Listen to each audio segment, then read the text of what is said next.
Yo, it's the MalloryBrosPodcast, episode 120. Yes, sir. Happy Friday. Mm-hmm. Your boys got on long sleeves today because guess what? It's in the motherfucking 60s. Mm-hmm. Cold outside. And you know what? It's been cold a lot of places before. And I just peeped you got on Washington Commanders gear. Colors. I appreciate it. It's Dallas week. I guess you can say that because I thought you were going to try to say some bullshit and say I had on some... You look like you was ready for... You look like you were part of Gryffindor like shit, boy. This nigga look Harry Potter ready. You look like you getting ready to go to Hogwarts like shit, boy. What you look like, boy? You definitely got on a Hogwarts special, boy. You look like a Commander's color rush. Funny as shit. Anyway, happy Friday. For sure. 120 weeks. I think that's a milestone. When do we stop? When does that stop? It never stops. It stops when we break that streak. We gonna talk that shit up until that shit breaks, right? Yeah, I guess. 120 weeks. In a row. That's crazy. That's a milestone. 119 meant a lot to me, but 120? Anytime we get to the 120 or 130, 140, what? 120 weeks? 135 is the end of season 3. It'd be S4. S4 with me. I got 1-4 with me. That nigga got a different... That nigga's like the mini... He's really the mini-face god.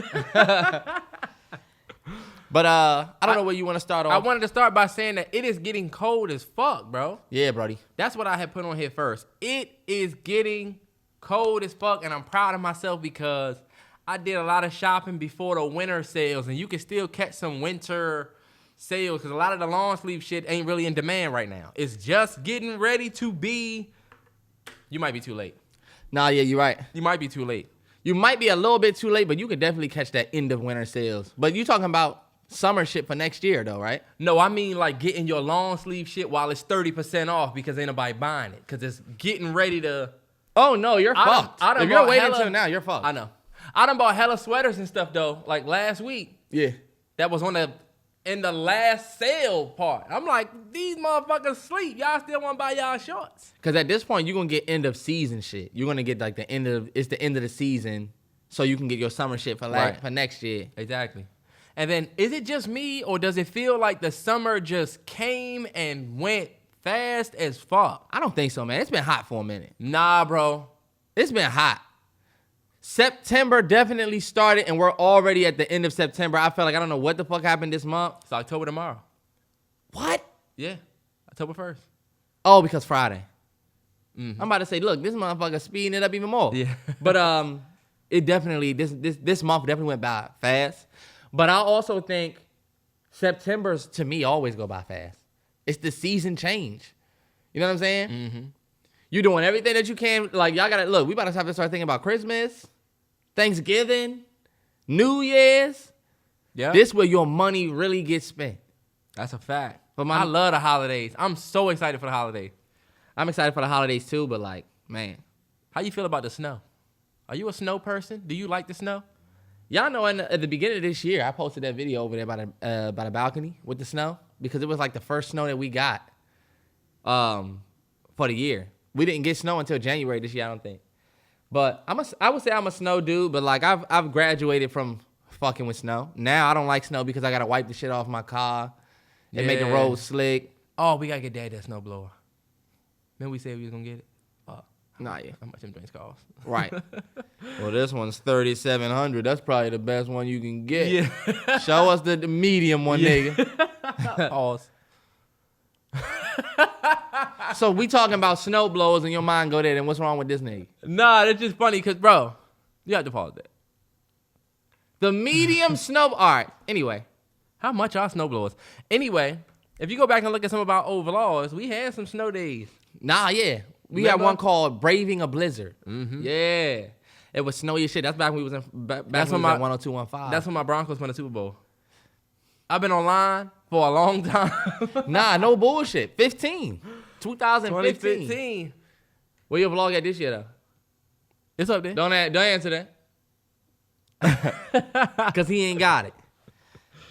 As far as the snow, and as far as it getting cold outside, I feel like, what do they call it? Cuddle season or snuggle season. What do they call Cuffing it? season. Cuffing season. Yep. Yeah, want somebody to be warm next to that fire too. Y'all wonder why Shorty hitting you back and you like, hold up. I wasn't getting that response back in July. Uh-huh.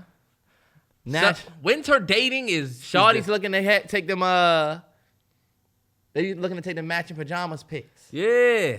Let's get it. Let's do it. The winter is better for dating.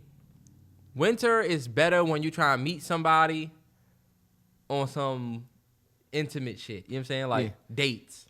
The summer is like everybody going to brunch, everybody having a good time. The streets is way more packed. But the winter, the real nice restaurants where you got to bring in your jacket, you got the overcoat on, hang it on the chair.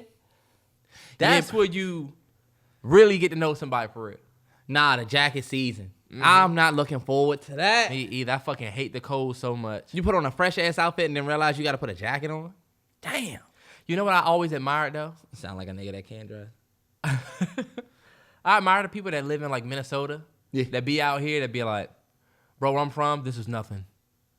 It's like, damn, that's actually dope for you. Nah, them motherfuckers live at Castle Black. No bullshit. Beyond the wall, motherfucker. Motherfuckers used to that wall weather. We are rewatching Game of Thrones. So you might hear. Terrance started rewatching it first, and then I started rewatching it. Right. This so you need to say you were inspired. Not that we made a choice, because that's what that sounds like. But did I tell a lie? Nah, but now you didn't tell the whole truth. But did I tell a lie? You didn't tell the whole truth. But I didn't. Okay. We are both rewatching Game of Thrones. Your media can do that. You sound real media. Did I tell a lie? We are rewatching Game of Thrones from the beginning because House of Dragon is that fucking good that we said, you know what? I can put this shit on. Actually, hold up. Give me my motherfucking credit. Put that shit on. When we was eating the other day, what I put on the watch? Battle of the Bastards. I don't know why he put that episode on. And I said, and guess what? The nigga was inspired to start over. Bitch ass nigga. All right, bet now I do have to give you credit. Damn. Yeah. I mean, but to rewatch the whole thing, I said, why put on one of the better episodes? Just put the shit on from the beginning. Worst decision, y'all. I would not recommend anybody do it because I'm just like hooked. I am in it too. Look, I'm season 1, episode 9 had to stop. And I already know what's gonna happen, but it's like, damn. I'm season 3, episode 9. Let's get it. Anyway, y'all know what season 3, episode 9 is. My real Game of Thrones. My real Thronies out there. Y'all know what that is. Yep. Hey, look, I didn't want to start with this way. Fuck your docket. I wanted to send prayers to everybody in the southern states, specifically the southern eastern states, Florida, specifically. I think it's going to be hit with the heaviest, but that's going through this whole shit with Hurricane Ian. That shit is intense. Yeah. We was fortunate to live in Florida for 2 years and not have to experience a hurricane. Yeah. Post-Katrina, but what was the other hurricane that was crazy? It was something named about the girl. Ivy? Something probably like that. I don't remember. But I know that shit can be intense. A lot of homes flood. People had to evacuate. And they said it's to the point now where if you haven't evacuated already, it might be too late for you to evacuate because it's that crazy. Yeah. I saw a video last night in Kissimmee, Florida. And I said, damn, look at the streets of Kissimmee, Florida. Me and Trey used to live right in that area. Like, we would have definitely been dealing with some of that shit down there. Yep. So definitely prayers that my boy Dev down there. Hopefully that y'all can... I mean, it seems like Florida gets hit with a hurricane every other year. Like, there's always a hurricane coming and hitting some state. Mm-hmm. And then shout out to my boy Elijah. You know Elijah we went to school with? He's still Eli. down there. Yeah. He's still down there.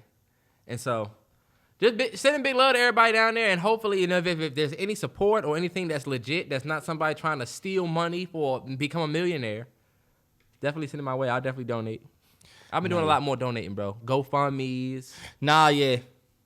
Because people would be literally needing help. 100%. Like, yo, this random chick was like, my uncle passed away. Here's the GoFundMe. I donated $10. Because it's not about donating $150 to somebody. Sometimes that little extra that I want to spend on whatever. I wonder if your girl would get mad at that. If your girl get mad at you donating to some other body. Girl's GoFundMe, though. It ain't for her. It's for her uncle that passed away. Look, her uncle. Fellas, if you dealing with somebody like that, you need to get out of that because there is nothing wrong with that.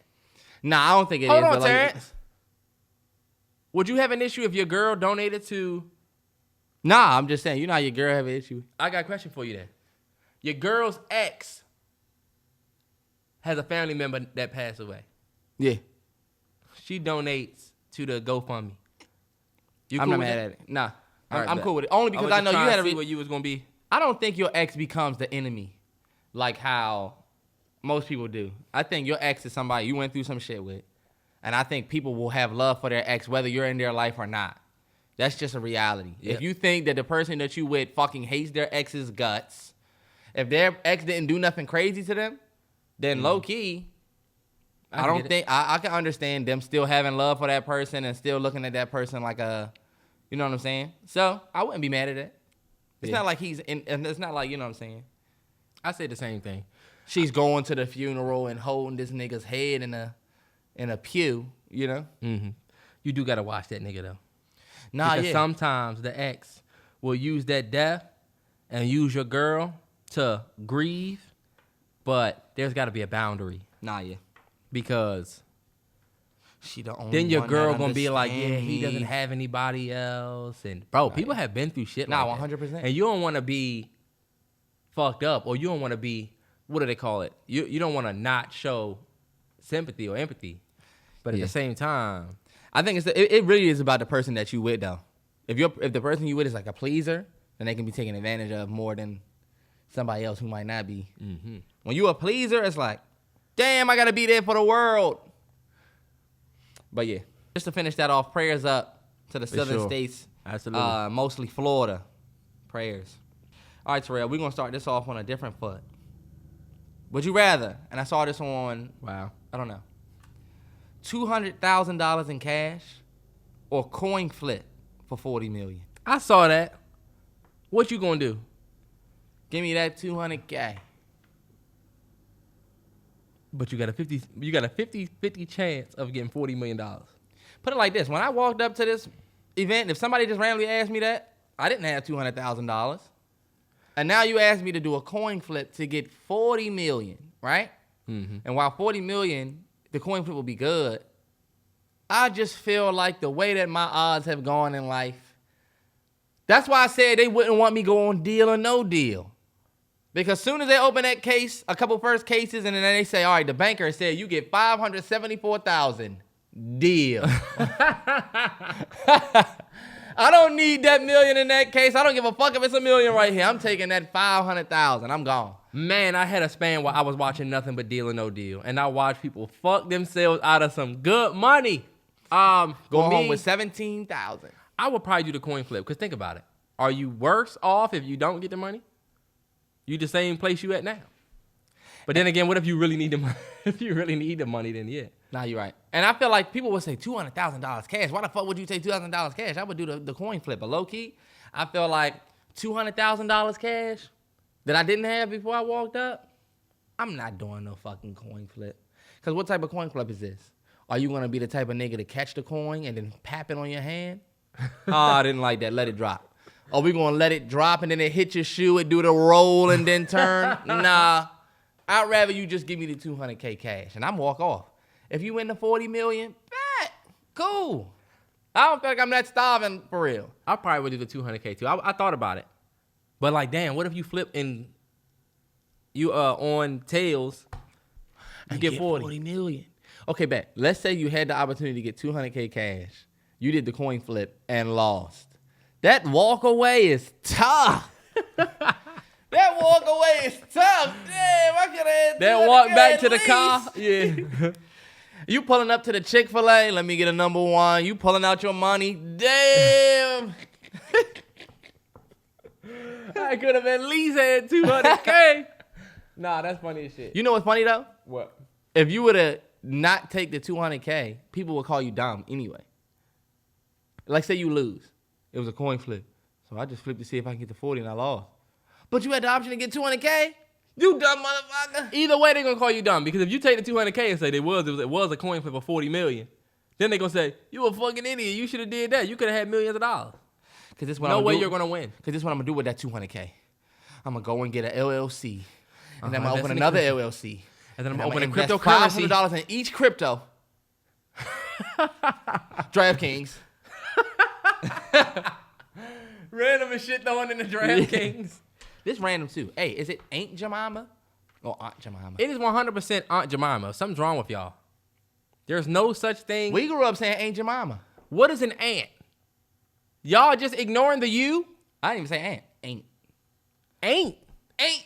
I was laughed at this past week because I said Aint Jemima. Aunt Jemima? I don't know why. I don't like when people say, "Oh, that's my aunt." Now, honestly, if you do that and you've been doing it your whole life, I get it. This might be triggering, but that's not how it's supposed to be said. Aunt. That's my Auntie. aunt. It's not Auntie Anne's. It's Auntie Anne's. They wouldn't have named it Auntie Anne's. They named it Auntie Anne's because it's auntie.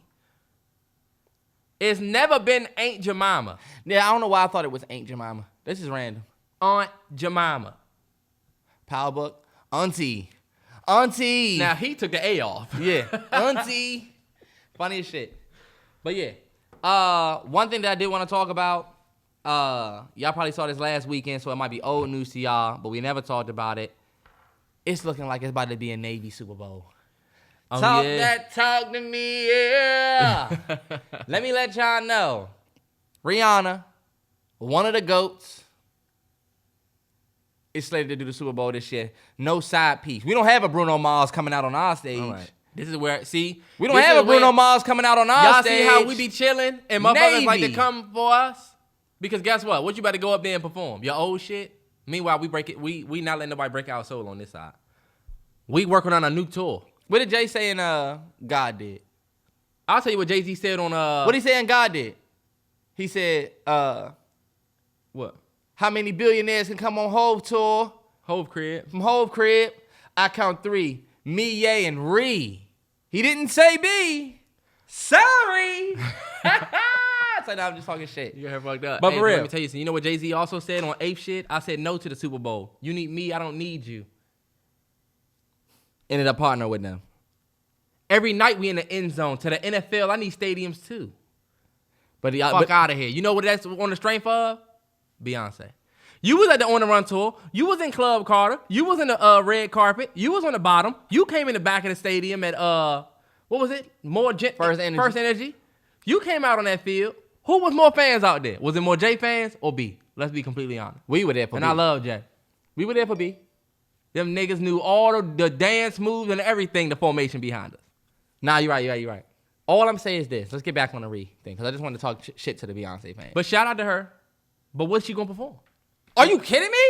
No, I'm saying you have an amazing catalog. But Case you about to closed. go up there and do the old shit? Yes. I just feel... This is what I'm thinking. Imagine, look. Let's say she perform whatever she perform, right? It's going to get to a point where dum dum dum dum dum dum dum dum dum dum dum. Look, work. What stops Drizzy from coming out and doing a Super Bowl feature performance? I don't think Drake gonna do that. Get ASAP. What stops him? Get ASAP to come out and do your performance. Right, hitting my bitch, that's my bitch, that's my bitch. Tell him to perform that shit. But look, what stops that from That's true. life's a game, but it's not fair. What's I up? break the rules. What stops Jay from coming That out? would be dope. She could get up there and crush it for real. You know And what I want to Kanye see? come out there with the fat face and beard. You know what I do want to see too? What's the joint that I love? I want her to perform. I'll tell you what I want her to perform. Like, this is what I want to hear. Yes. My man Kendrick come out that joint. We being What selfish. stops that from being one of the Right. best Super She Bowl could really go up- performances? She could go up there and kill it. And her, if Drizzy come out there and do what's the name, they can do the little what's the Take Care drink? If you let me. I don't want to hear that though. But What nah. I want to hear from Rihanna is some anti. I want to hear some of the anti joint. I want her to get up there and perform "Love on the Brain." I want her to hit me higher. I I want her. want to do higher. I want her to get up there and do higher because we love that song. I want to see her get up there and do. She gonna sing higher? She got to do the joint that she did when she was on the MTV stage. What was that? She got to do Pondy Replay. No. Yes, you have to. This is Go a Rihanna up that joint and perform Woo. No. Why not? But yeah. That's what I'm talking about. Her catalog. Or is still Needed packed. Me. Get up that joint and bring my man Pluto out. I don't want to give you the wrong impression. I need love and affection. Let's talk about why Rihanna. Imagine Pluto, Drizzy, and Jay-Z all on stage. Terrance, what about Rihanna? This is the Rihanna Super Bowl. You talking about other people. But I'm saying she has the catalog. Well, we know we going to get the Rihanna. I told you, talk to me, yeah. We get that job. Bitch better have my money. You have to perform that. Can you imagine that? Boom, boom, boom, boom, boom, boom, boom. Yeah. Terrance. Ooh la la. That shit's about to go up. Let me tell you something. Will. This is gearing up to be one of the best Super Bowl performances. All right. We'll see. It is. And you're about to be very sick. I'm about to hit you with the Monica Wright McCall. We're not about to have Bruno Mars coming out. Rihanna is Monica Wright McCall. And guess who I am? Citra. You only here because Tasha Hanson got pregnant and decided not to come. Girl, you had to go overseas. Thought the girl should know. You talking about because of T Swizzle? Because T Swizzle said, yeah, fuck out of here, Super Bowl. I got an album coming out. All right, so they said, look, Rihanna, look, Jay, help us. Nah, low-key. Did we really want Taylor Swift? Y'all got T Swizzle fucked up. She's the biggest. Boogeyman. Let me tell you something. At the Super Bowl, though? We, even Beyonce fans, we know we've taken L's, unsolicited L's, to Taylor Swift when it comes to the charts. We know Beyonce's the big artist. We know Taylor Swift loves Beyonce. But Taylor Swift army that she had behind her, her last album did 813K first week. That's the one that... They would show up. Let me tell you, though. I don't think Taylor Swift is a bigger artist than Riri. I think Rihanna is a bigger... Taylor Swift is bigger than Rihanna, Terrance. She is. I know you don't want to agree. Maybe she is. And when it comes to our culture... I gotta give it up. No. When it comes to the money, yeah. But T Swizzle... I don't think T Swizzle's fans would make that Super Bowl halftime performance as big as Rihanna about to make that now. If Rihanna put out an album today, new album, boom. Surprise Rihanna album, 12 tracks. 300K. It's going to do... I would give her 4 or 5. That shit would do... That, I would give her 4 4 or 5. 4 or 5. It's still not going to do more than T Swizzle. Even in her absence. Y'all go look. No, if you're right. If y'all think I'm gassing Taylor Swift, just go and look at her last album. All right, well, guess what? She didn't take the opportunity. Thank you very much. We took the opportunity, and we about to do it big. Honestly, who is Taylor Swift going to bring out? I mean, Luke Combs? Terrance, you can say that. Who is she going to bring out? Harry. We got the opportunity to bring out big people. I'm bringing out the King of Pop. How about that? Calling him the King of Pop is ridiculous. I don't like that. I just did it to get under the nigga's skin. But bottom line, look. Shout out to her, though. Yeah, shout out to Rihanna. There's another part of this, though. A lot of people were upset about this. You know what I'm saying? Her core fans. Because Rihanna actually haven't put out music since Anti. Besides some other shit, you know? Mm-hmm. But a lot of people just kind of felt like, damn, like no music. And we've been asking for music for a minute. But now she's getting ready to do the Super Bowl. And some people just kind of felt slighted by that, you know what I'm saying? And I think I just wanted to bring that up just to say it comes with the territory. You embark on new journeys. Not everybody's going to be for your new journey. Let's say you were somebody who was like the best. I don't even know how to explain it. Let's say you were a trainer and you getting everybody body right, but then you come out with a clothing line and your clothing line get you millies. Mm-hmm. Christian Guzman. You know what I'm saying? Mm-hmm. But look, then now people are saying, man, you should train people. You should still train. Like you are offering great tips. Mm-hmm. Then you get an opportunity to train The Rock. And you're like, hey, y'all, I'm getting ready to train The Rock. We back training. People will be like, are you just doing this because of The Rock? Or are you... Because this is what I'm going to say. You're going to say, music changed my life. Music is my love. Right? But you haven't made music since 2016. Music didn't make me a billionaire, though. Or 20 whatever. Music didn't allow me... Rihanna's grandkids... Her grandkids' kids are good. Because of that. Because I put up a bit. Her business. And that's what I'm saying. But like the fans of the music don't give a fuck. I know. And you know what? You said something the other day. You said she should have did... What did you say? You said it was like she's doing a Super Bowl, but it would have been dope if she would have did something where her fans could go. Or something. I was saying, don't say you're doing the Super Bowl because you wanted to do this for the fans. Because I don't think your fans going to feel that. Because we That's like me and you saying, man, we gonna do a Which Is Better on Vimeo Live only. Or no, not even that. We gonna do it on Twitch. Oh no, not even that. Cause that's like us saying we partner with Mac Makeup for their convention, and we gonna do a Which Is Better there. It's like, yo, damn, your audience not even Ain't no Rihanna fans going to the Super Bowl before. Right. Ain't no Rihanna fans really showing up at the Super Bowl, and that's why I said, I told Terrell, I said she shouldn't say that she's doing this for the fans, because I just don't think that would bode over well. I was telling Terrell, maybe if you want to do something for your fans, what about like a Coachella performance? Mm-hmm. And then you go to Coachella and you give your fans the opportunity to buy tickets, tune in live. It's a music event. It's music. Halftime show seem real legacy block-ish. Mm-hmm. You know what I'm saying? It seemed like you doing this for your legacy. Like, yo. Your fans will be able to watch it. The greats have done the Super Bowl. Whitney. Well, no, not Whitney. Beyonce, Mike Jack. Okay. You know what I'm saying? She needs to do a Super Bowl halftime, so I get it. That would be something definitely dope to add, but like, I don't know. Celebrities get bigger, and then they can only do big. Like Jay-Z said, we selling out Super Bowls. What I do like and what I do respect is that Rihanna has the catalog to do a Super Bowl, and I haven't made music. That's the best thing about her doing the Super Bowl. It's just not like you got a new album out, so you're doing a Super Bowl. Like, you have enough heat to just get up on stage and do this. Yeah. It's almost like in that same reign as Versus, but I'm a billionaire. Mm-hmm. You call people for Versus to come perform their best shit against somebody, and they know they good. Rihanna, oh yeah.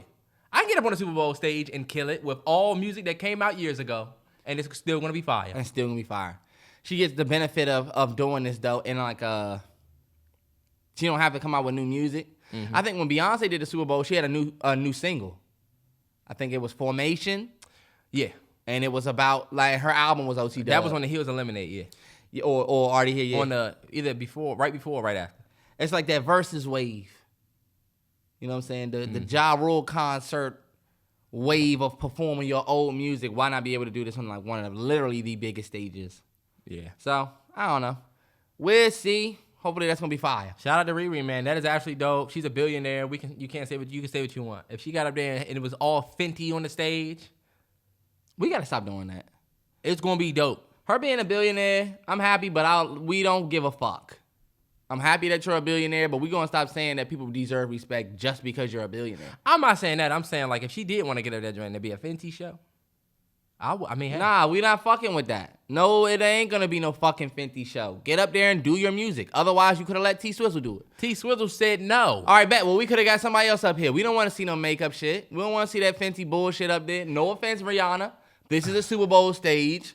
We damn sure don't want to see that. If you don't think it's going to be people in Savage Fenty all around her. Oh, no, look, that's dope, but we there for we want to see the music. I'm not saying she done have Fenty beauty. 8 years of you doing Fenty. Cool, we support.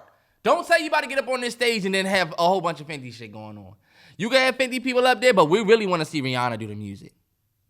If you can save money on the budget and not have the Fenty stuff up there, but get Drizzy to come out.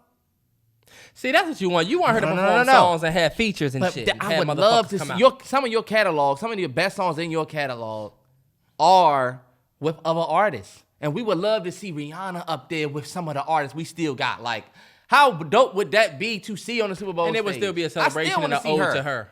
But I'm like, it would still be like, this is the great Rihanna. Don't do work, but then when Drake Part come, you can't even do work.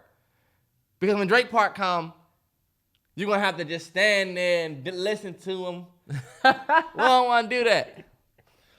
But it's all good if she does. I'm just saying, don't try to say she's got $1 billion. I don't give a fuck if you got $1 billion. I'm not about to get on. I'm not going to bend the knee just because you have $1 billion. You got a big lick. We never talked about that Jay-Z capitalism thing, but he caught a lot of flack for that. What you mean? Well, Jay-Z was saying that this is literally weeks old, but Should we talk about it? No, but I was just saying, like, the whole capital. He was basically saying that they made up the word capitalist, or they starting to use the word capitalist for rich black people. And it's kind of used in the same vein as the N-word, which I get it, but it just didn't go over well because of what capitalism entails. Like, and the amount of people that have to be getting fucked for you to make money. It's not like pyramid schemes, but it is like, Jay, yeah, but no, because no. It was just one of them. You got to look at all. I don't want to get too deep and then we'll end up talking about it for. Hey, look. They keep calling me a capitalist. I got one credit card. That's some capital shit. Terrance, I'm please, from DC. please. That's where the capitals hit. Spare us. Boo. Boo. They pushing black around like some capital. Boo. Pushing black around on white like the capital. Jay-Z is going to have a verse where he addresses that shit. And look, he going to be saying some of them balls that I just gave him. Fuck out of here, boy. He will not. How you look rugby ready? Terrance, what you look like, boy? You look like you work for the Night's Watch. You look like you fresh off a long night. You look like somebody that's about to play rugby, boy. You look like you in the rugby. That's definitely rugby. That fashion right there is rugby. You can't even dodge it. Rugby players will beat the shit out of you, too. Please. They literally play football. They're good at rugby. They play football with no pads. Damn. Didn't he play rugby? I thought they was rough. Let me say this. MalloryBros Twitch is literally, I don't want to say it too soon, but within the next 2 weeks, we're good. Mm-hmm. And so, MalloryBros on Twitch. And I don't know if you can find us. Let me know if you can't. We haven't done shit on there yet, but it's about to be lit. This is the calm before the storm, y'all. Mm. This is like when they saw them motherfucking shadows of the army of the dead on Game of Thrones, where it was like, damn, them motherfuckers coming. You could see the big dragon in the sky. We OT dub. We getting ready to hit that wall for real. No, we done already burned the motherfucking wall down and walked through that joint. Remember the season ended with We haven't walked through the wall yet.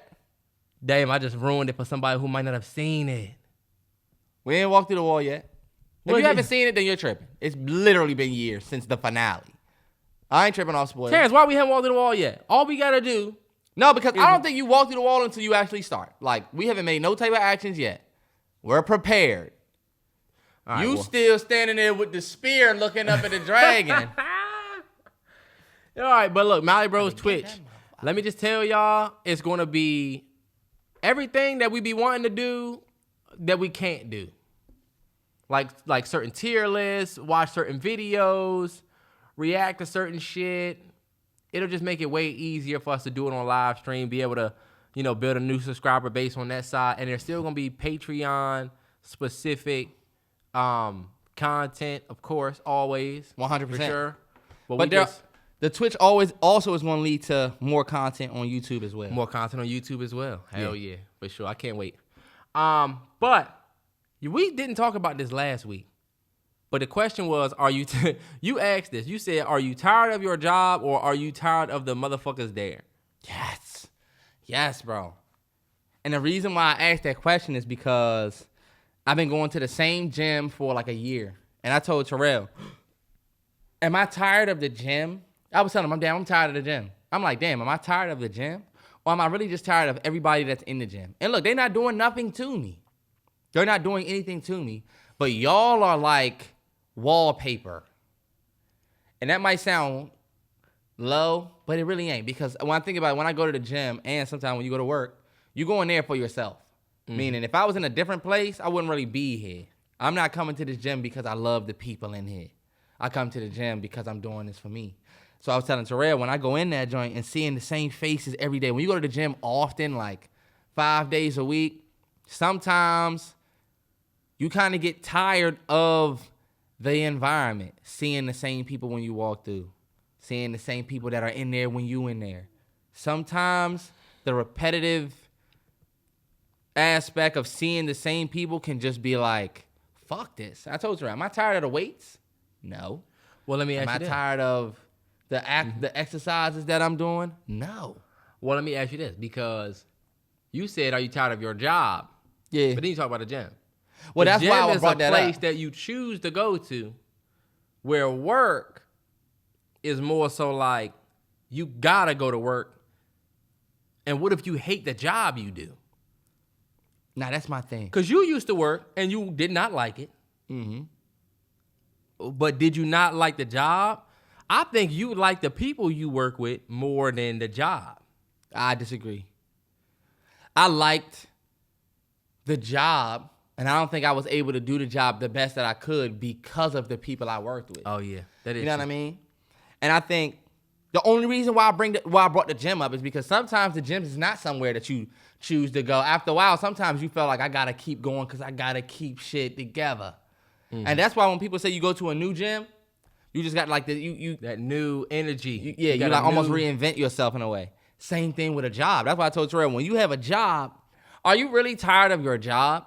Or are you tired of seeing the same motherfuckers every day, your coworkers? Like you might get stuck working with a certain lady that works slow. And you know what type of day that's going to be. You work with somebody who talks too much. Or you got a job or a boss that's always on your ass. It's like, you know what? What I'm doing really isn't that hard. It's not like the work is too hard for you.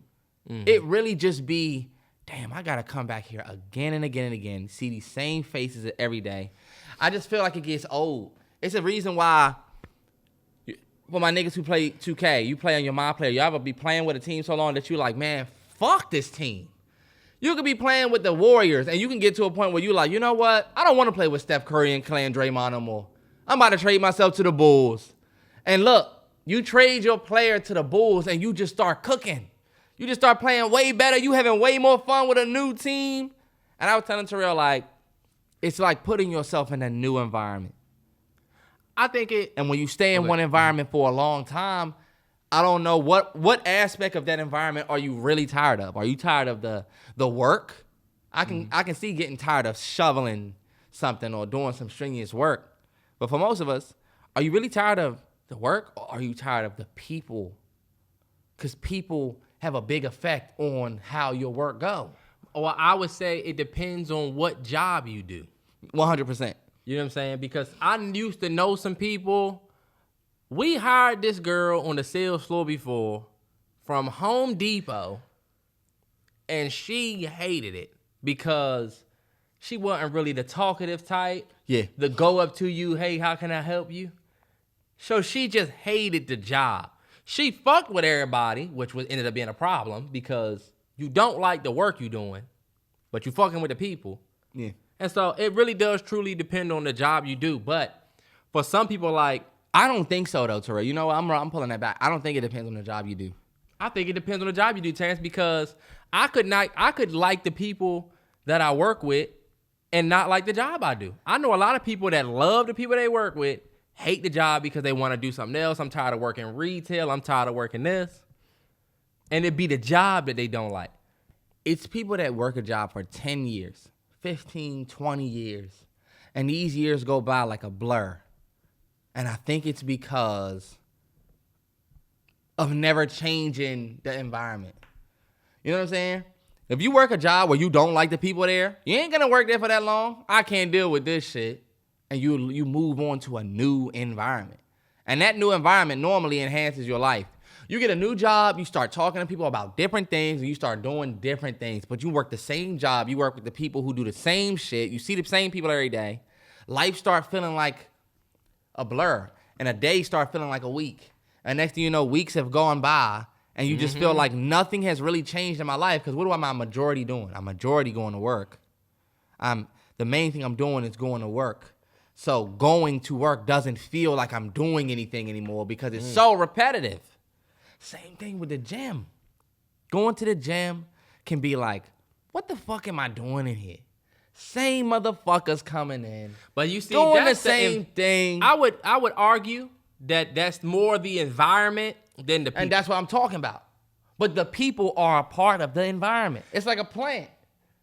You know what I'm saying? It is a situation. There have been situations where I did one job because Terrance, you work. Well, you're right. You work somewhere, got tired of it, and left. Yep. I worked somewhere and got tired of it, but did the same job in a completely different space with brand new people, and I felt like I had just got that job over. You know what I'm saying? Yeah. It felt like I just got a brand new job, and now I'm doing everything from scratch. But then once I got to know them, I got tired of the job and I started wanting to do something else, something more. Yeah. And so that's like a real, what they call it? Anecdotal? Or it's a real, like, based on whatever you're going through type of. Nah, yeah. It's situational. Situational. Yep. I also, like I said, though, I think it's environment. I think somebody's going to pick up what I'm saying about the people being, these people are like wallflowers. Like, you're not even real, for real. You're just a part of this environment. When I come here, I see you. When I leave here, I don't see you. You know what I'm saying? Mm-hmm. I seen this dude in a Target that I seen in the gym, and it was like I've never seen him before. Or it's like seeing you somewhere else. It's the reason why when you see your teacher outside of school, it's like, whoa, you literally have a life outside of this place. Because we don't associate you as a person anymore. You're my teacher in this building. And I don't see you unless I come in this building. So seeing you outside of this building is like seeing a lamp walking around. You know? It might sound ridiculous, but like that is what we do with our mind. It's like, yo, this person is attached to this gym. Seeing them outside of it is like, whoa, look at that. Look at this motherfucker that's not in the gym. I only see you in one place. Now, that's true. Yeah. That is true. You see somebody out. I've had people say, yo, this is crazy. Seeing you out, this is crazy. And I guess because they look at you like, yo, your people might associate at work. Mm-hmm. Or people might see you on YouTube and be like, they're always in that place with the couch behind them and the mics. And then they walk in and see you in the aisle looking at Frosted Flakes, and it's like, this is crazy. Yeah. Only because you might be somebody's routine where they see you all the time in the same place. Seeing you outside of it is like, what are you doing outside of my computer screen? Uh-huh, yeah. Hold up. He's real. Yeah, that's how I feel. But why do old people always want to know who's the oldest? This is a twin question. Nobody's going to be able to relate unless you're a twin. It's annoying as fuck. Why the fuck do y'all always want to know who oldest? Me and Terrell met a lady in the gym. She said, she was talking about something random and then said, which one of y'all are the oldest? It's like, okay. She also told us congrats on being twins. Congrats. Thank you. I was going to ask you, should your Twitter match your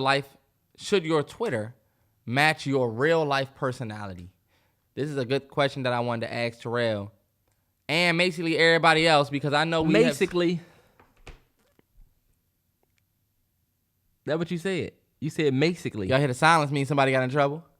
That's what you said. He did, right? But basically, we've seen a lot on Twitter, on social media. Basically, it doesn't even have to be a Twitter thing. Should your social media personality match your real life personality? And is that a big deal or not? Reason why I ask. Context. There's a lot of people who say it's just an app. And if you see me talking crazy on Twitter, that's just me talking. I.e., we were thinking about the situation where a dude has a loving relationship that he's in, but on his Twitter, he's like, fuck these bitches. Fuck bitches. Yeah. I think I look at your social media as the person who you want to be.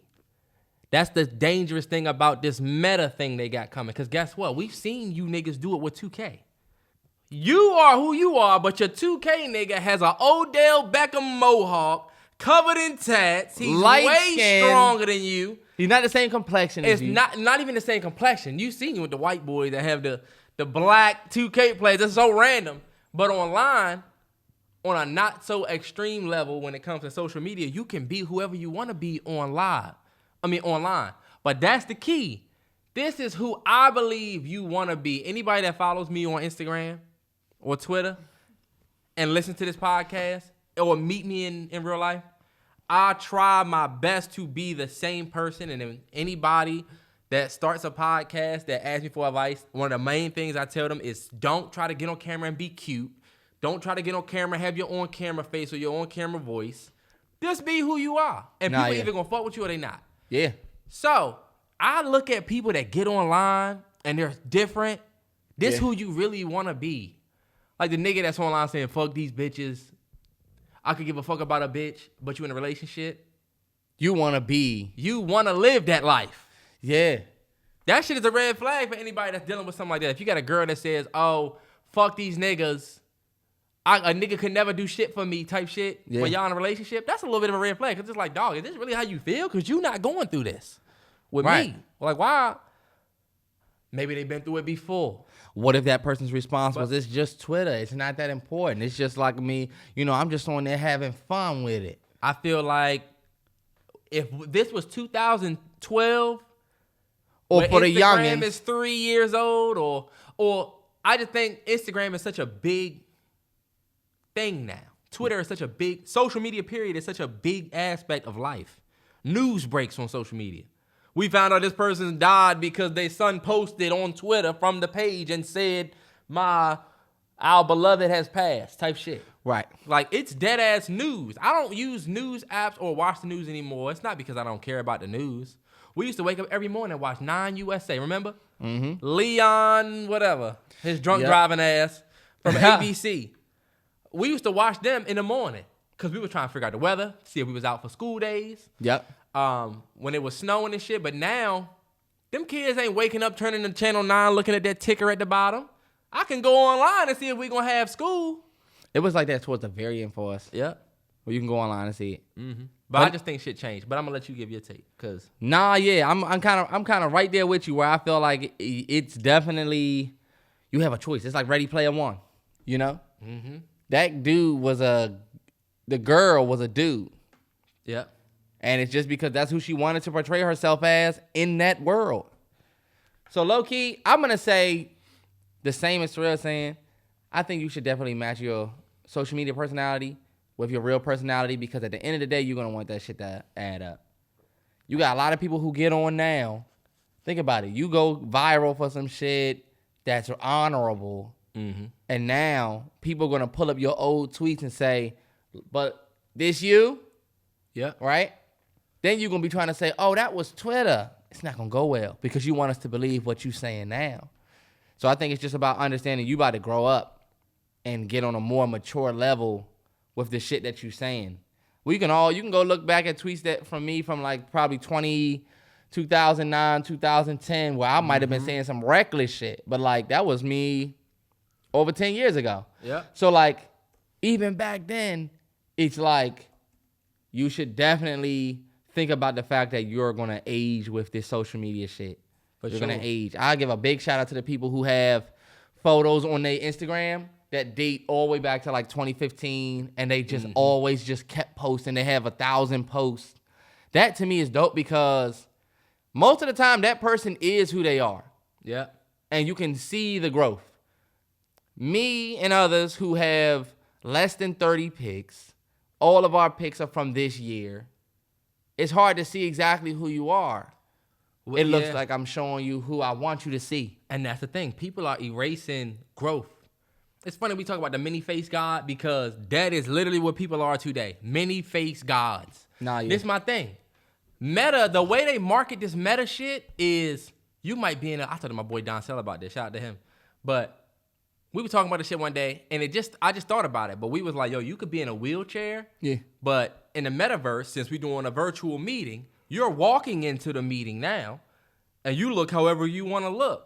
And cool, that's actually dope for those people, right? Yeah. Or people that can benefit from stuff like that. But at the same time, that shit kind of dangerous. We don't think about the dangerous side of shit. It's almost like them saying, we building these robots and they're going to help you do your laundry and everything. They didn't know the motherfucker's chest was going to turn red. Nah, no bullshit. Yeah. And it was going to flip. I don't think we think about the negative side of that because now you could be getting scammed by whoever and not know. You know what I'm saying? You never know the level of this shit could hit the fan this. Yeah, at what point is it blackface? Exactly. That's what I'm saying. Like these niggas with the 2K. Somebody could come out with, and then it's, you know what I'm saying? At what point is it offensive? How would we handle that going forward? That would be weird. You got pages of people who have a black girl as their profile pic. They saying all of the shit that black people say. They talking for black women, all of that, but it's not even a black woman. Mm-hmm. It's the period girl. Yeah. Behind the scenes. Somebody that look like that. That's just perpetrating that because online, I can be whoever I want to be. especially these profiles that don't have like an actual avatar. And like Terrell saying, we're headed more towards a not being yourself, but being who you want to be world. Mm-hmm. And now you don't know who you dealing with. And that's the thing, too. It used to be the egg joint would talk shit to you. You know what I'm saying? Yeah. Now these people are making these pages and they get violent towards you. They start saying shit to you, especially these celebrities. You got somebody saying, F you and your... I seen on Twitter, this girl was talking about something happened. And she was like, did you have the same feelings for your uncle that passed away or something like that? And when you go to her Twitter bio, it said, RIP my uncle. And it's like, that's fucked up. But this girl will never know who said that because when you go to that person's page, they got an anime pic and we don't know who it is. That shit has become dangerous now. Like, because now you just get anonymous hate. And don't know who it is. And it could be somebody you know. And you get anonymous hate. Well, I'll say anonymous hate is just as dangerous as anonymous love. Because what's real? You know what I'm saying? Mm-hmm. Somebody showing you love from a fake ass page. Who is this? What is that? What does that even mean? Most of these girls that get all of these comments from these dudes do not give a fuck about none of these comments. Mm-hmm. They don't even really give a fuck. We be looking at numbers all day, hoping our number go up. Man, this shit is Black Mirror for real. It is. I don't know if y'all seen, but Tyler Perry responded to Spike Lee's criticism from years ago. So if you don't know, Spike Lee, years ago, before we went to film school, so this was like, what, 2010, 2011? Because it was right before we graduated. He said that all Tyler Perry's movies are coonery buffoonery, and all he does is put black folks in the worst light because Tyler Perry had Medea and, you know, Diary of a Mad Black Woman. A lot of the shit that just really put black people in a toxic light on a bigger stage than we had seen. And so Tyler Perry responded, and I wanted to share the response with specifically Terrance because I want to know what he was going to say about it and if he agreed, if he didn't. But Tyler Perry says, concerning Spike Lee's 2009 comment, damn, it was 2009. Beautiful year. He said, there's a certain part of our society, especially black people in the culture, that they look down on certain things within the culture. I guess talking about his work. Okay. For me, I love the movies. God damn it. For me, I love the movies that I've done because they are the people that I grew up with that I represent. So I'm creating the people that I grew up with on screen. And he says, so when someone says you're hearkening back to a point in our life that we don't want to talk about or we don't want the world to see, you're dismissing stories of millions and millions of black people. And that's why I think it's been so successful because it resonates with a lot of us who know these women and these experiences and Uncle Joe and so forth. And so basically what he's saying is, I grew up with the Medea character. I grew up with the Uncle Joe character. Mm-hmm. So I'm creating these characters and it's been successful because other people know these characters. And if we don't do this, then we're silencing the stories of millions of real people before. You know what I'm saying? We're silencing those stories. Yeah. I want to know what you think about his response because I have a response. Say your response first. I think that's true when it comes to certain characters, but Tyler, let's run your filmography, bro. And look that's my only thing. Let's really look back at what you've done. Can I play you something real quick? Yeah. This is a short. Diary of a Mad Black Woman is the craziest depiction of a black man that I have ever seen. I have never heard of anything like this. Ever. So you tell me what character this is that you met. I'm going to literally play this for you. It is crazy. This is the scene. Just for everybody, just for people that don't know. This man comes home to his wife wearing a new gown. It's their anniversary. She haven't heard from this nigga all day. This is him coming home with another woman. Tyler, listen to this. Taste, but I love it. Helen, now this one, it doesn't really fit quite right, though. I think I'm gonna. She talking about the gown. I'm gonna have to get some alterations. Helen. You see how I keep interrupting you, Charles? I only want to hear the good tonight. Okay. Here come the other chick walking in. I need to tell you something. This their anniversary, y'all. What is she doing here? I asked her to come. Charles, what is going on? Is she wearing the dress that I just picked out? That's insane. What? There's no easy way to say this, but our marriage has run its course. It's over. What? What are you trying to say? I'm saying it's over. Charles! Helen, don't act so surprised. I mean, I haven't touched you in a year. I haven't been happy for years. 18 years and you think you can just come in here and end it like this? They've been together 18. Hold on. They've been together 18 years. You are not leaving. This is the crazy. To me, this is the craziest shit ever. I'm not leaving. But you are. There's a truck outside. It's full of gas, and I hired some guy to take you anywhere you want to go. I can't keep treating her like this, and my children not seeing their daddy every night. I'm staying here and that. Tyler Perry, what niggas are like this? You can't say that there's no niggas like this, Terrell. This man. But I get you. They've been together 18 years. Yeah. It's y'all anniversary. This is the story that you are painting for the masses, right? Yeah. The dark-skinned brother comes home with another woman, a light-skinned woman, to his brown-skinned wife, right? Yep. So we already can create friction in the audience, right? Yeah. Look at what he got. You know what I'm saying? But also, this nigga, it's on their anniversary. She got the gown on that he picked out for somebody else. How did she? Yeah. Okay. All right. Dramatic effect. Then She he was like, says, it's a little tight. my kids not seeing they daddy every night. Hold up. What? Terrance, that's ridiculous. That's ridiculous. Because you know what happens in the movie? The dark-skinned nigga drags her out of the house, tosses her out. She goes and finds the light-skinned Shamar Moore nigga that loves Jesus. Yeah, but Tyler we talking Perry- about... Tyler Perry, this is where people say you was doing coonery buffoonery. Because it's like, why are you telling this story like this? Why are you making people look this way? Yeah. Because the thing about it is movies are not just, oh, well, that's just one character. Because now millions of people receive these characters a certain way. Yeah. There's a lot of cultures around the world that don't want their daughters to date black men because all they see in black entertainment, from movies to TV, is the black guy's going to cheat on you. Yeah. You know what I'm saying? That's a real thing. Yeah. And so, yeah, Tyler, you right. There are these certain characters that you portrayed, but like, I wouldn't dismiss what he's saying because you're giving light, because you gave some light to some bullshit along the way. Yeah. A lot of bullshit. But you also gave people jobs and shit. So it's like, I guess we have to look past some of the bullshit because you gave, a lot of people work. You know what I'm saying? Yeah. And my thing is like, did your work make people just laugh at us? Or did your work make people understand who we are? And you receiving that criticism from somebody who did that. Right. You know what I'm saying? Spike somebody whose movies shed light on who we were as a people and what we stood for, as to where your work is a sensationalized... It's like a mockery almost.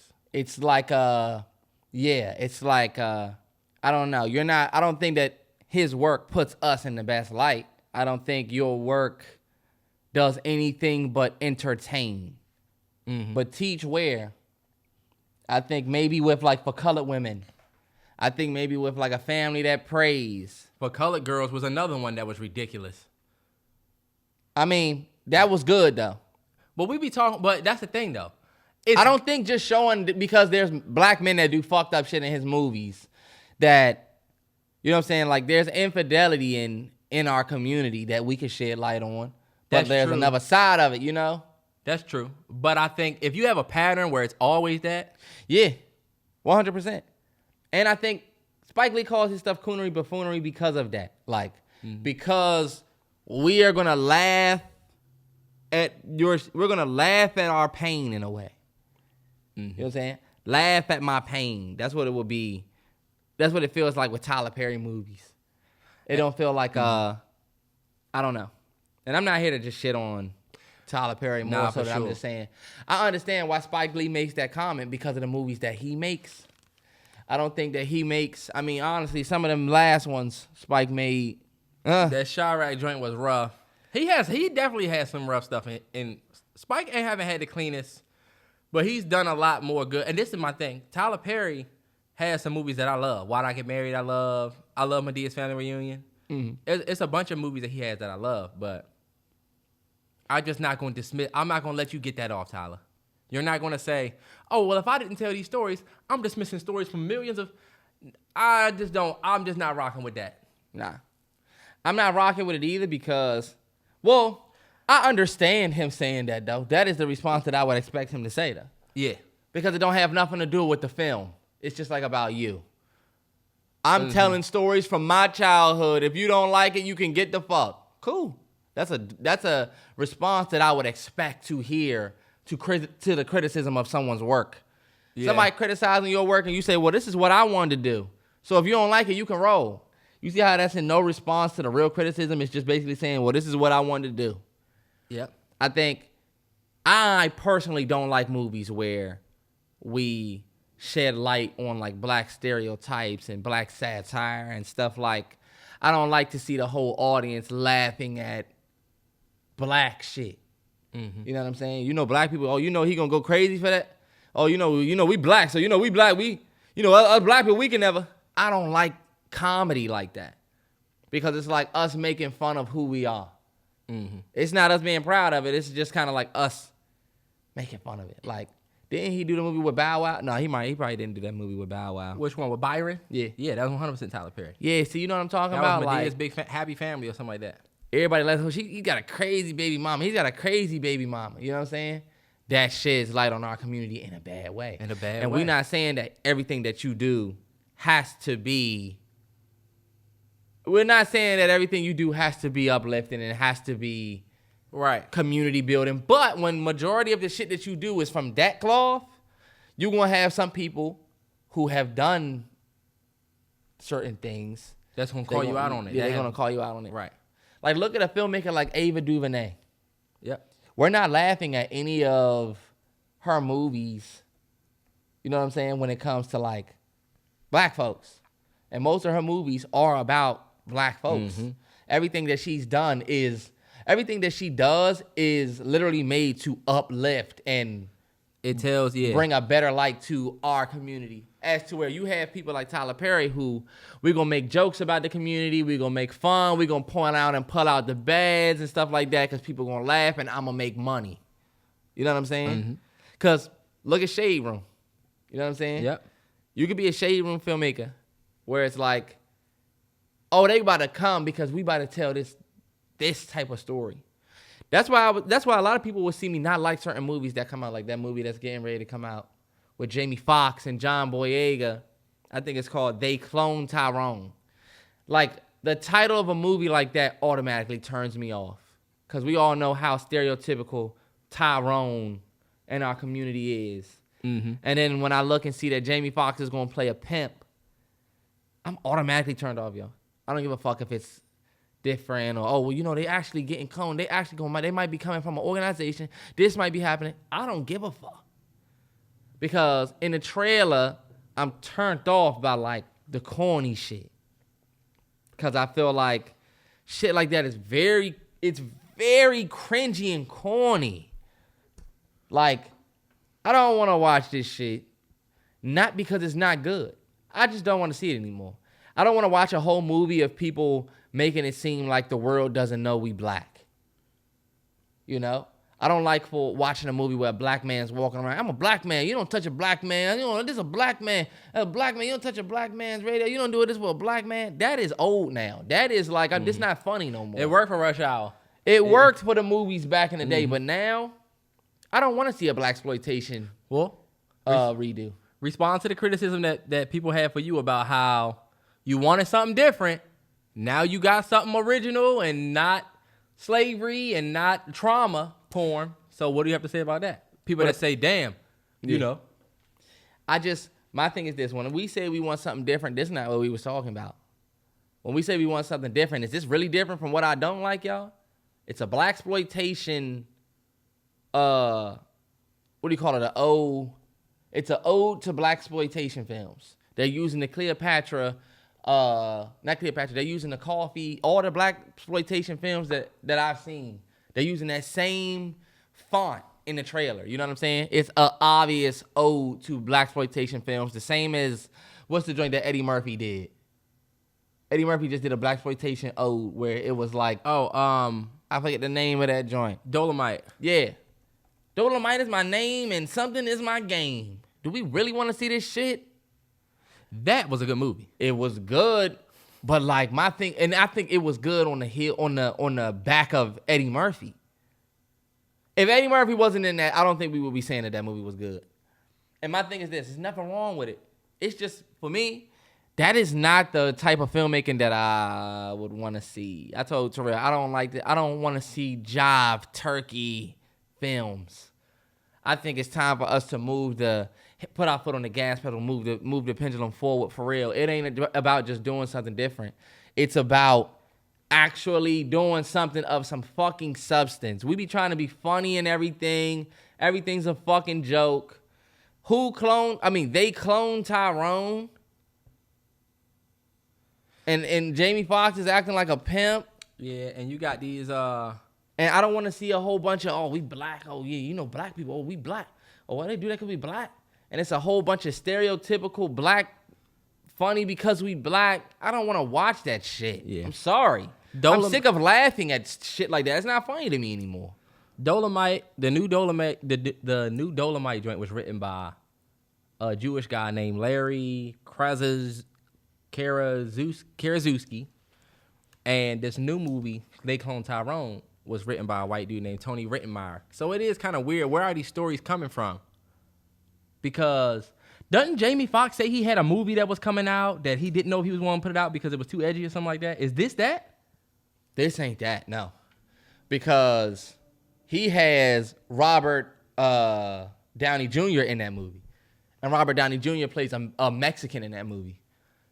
Oh, yeah. And Jamie Foxx is afraid to put that movie out. Honestly, I'm going to keep it 100. Jamie Foxx, I'm a John Boyega and Jamie Foxx fan. I'm not looking forward to They Clone Tyrone. It sounds like exactly what Spike Lee said. Coonery, buffoonery. Are we going to be sitting here laughing at blackness the whole time? Mm-hmm. Because I think a character being black to me isn't funny. You know? Mm-hmm. I'm black. Well, don't ask me that. Like, you know what I don't like? What? A joke that I don't like. Let's say you white, I'm black, and you say we're looking at like a shirt, and you say I don't want the black one. Give me the white one. And I say, hey man, you got something to say? Hey, what's going on? Oh, why you? That shit's not funny to me no more. Yeah, that's such a dated. It's such a dated thing. That's the joke that this isn't funny. Nah, for real. Us being offended. Let a pimp freshen up. Let a pimp freshen up. Y'all got it. Let's talk about what Carisha said. Carisha just came out and said, so I don't know if y'all peep, but Carisha from the City Girls has a show called Carisha Please, which is like a podcast talk show type, show. Nigga hungry. Go ahead. Yeah, what you trying to get? Chick-fil-A? Oh, the nigga eat. Fuck out of here, boy. What you look like? Ronald McDonald shirt ass, boy. What you look like, boy? You look like you work at Raising Cane's in the window. Fuck out of here. You serve chicken strips all day. This nigga look like the new Blues Clues character. They finally went black. Blues, good damn, you can scram, head ass boy. They tried to flip it up for you. You look just like you getting ready to be on Blues Clues. Matter of fact, I'm going to the gym after this. I don't know about you. I don't give a fuck if it's late. Mail time. Head ass boy. You know what they going? Yeah, you know what they would do nowadays with Blues Clues? They would make it a woman, and she would say nothing but pop culture stuff. Blue. It's giving mail time or some shit like that. That's exactly what they would do. They would be trying to spice it up like it would be gender fluid. Is it a man? Is it a girl? Who knows? We're not going to say. Now, you better be careful now. Right, be careful. But look, Carisha has a show called Carisha Please. And she recently came out and said, you see it, was working that day. You see it. But Carisha came out and said, I want to be the Black Oprah. And it caused like a little bit of a little bit of a stir on Twitter because everybody was like, what the hell does she mean by I want to be the black Oprah because Oprah's black. And, yep. But all I'm going to say is we know what she's talking about. That's all I'm going to say. We know exactly what Carisha meant by she wanted to be the black Oprah. And I'm going to say this in the kindest of ways. Oprah has not always been the most blackest person. Like, this is what I will say. Has Oprah donated to hella HBCUs? Sure. Has she donated money to certain black institutions? Sure. Has she has a network called OWN where she, you know, she has a lot of shows that are black. She's invested in people like Ava DuVernay, who has shows like on her network like Queen Sugar and shows that are black. But one of the most powerful black people in the country is Oprah. For sure. Absolutely. But Oprah understands who her audience is. Oprah, for the majority of her career, played the mammy role to a white woman based audience. Okay. She was the black person that was cool to watch. She wasn't super black. She was really up front and welcome to the Oprah show. She came from nothing, yeah. But like, that's what made you who you was. You casted out you didn't like anything to do with any of the negative things or any of the more pro black things in black people stuff like hip hop.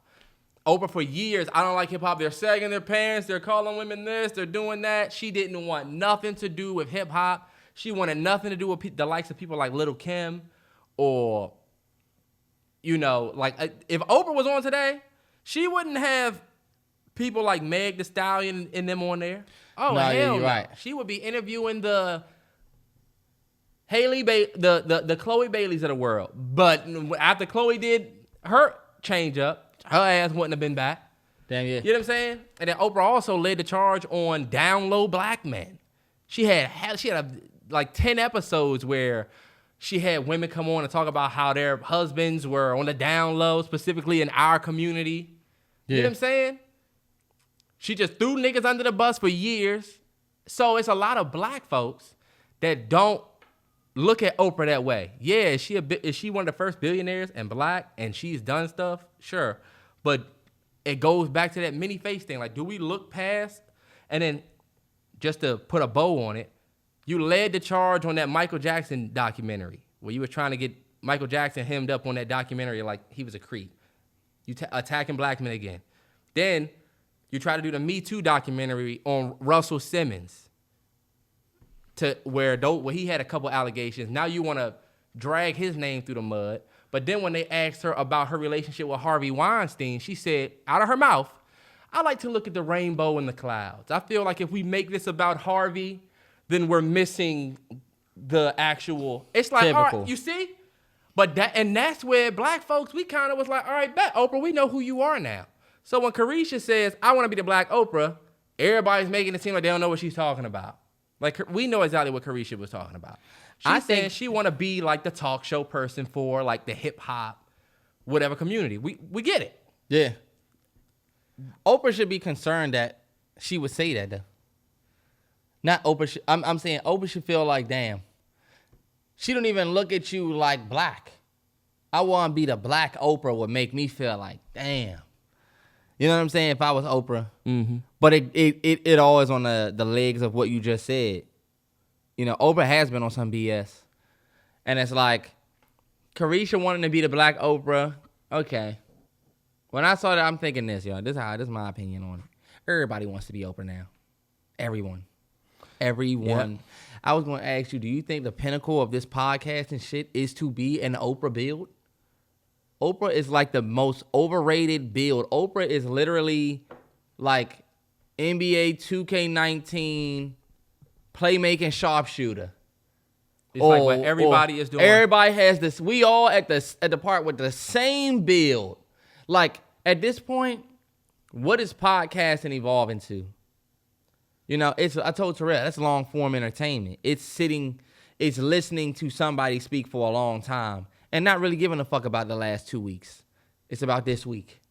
It's the same thing with Oprah. This is the reason why when we were watching Oprah, Oprah didn't come on and then there where you could go back and watch the Oprah rerun unless you was recording it. Most of the time, you just seeing who Oprah had on this week. You know what I'm saying? Oprah low-key laid the blueprint. Not even Oprah. But yeah, Oprah. She kind of ran that blueprint for what a lot of us, or not me and Terrell speaking, but what everybody in our community is doing now. The biggest podcast in the world and some of the big names who are starting podcasts, they not doing what me and Terrell doing. Not putting me and you on a pedestal in no type of way. I'm just speaking on the actual craft of what we're doing.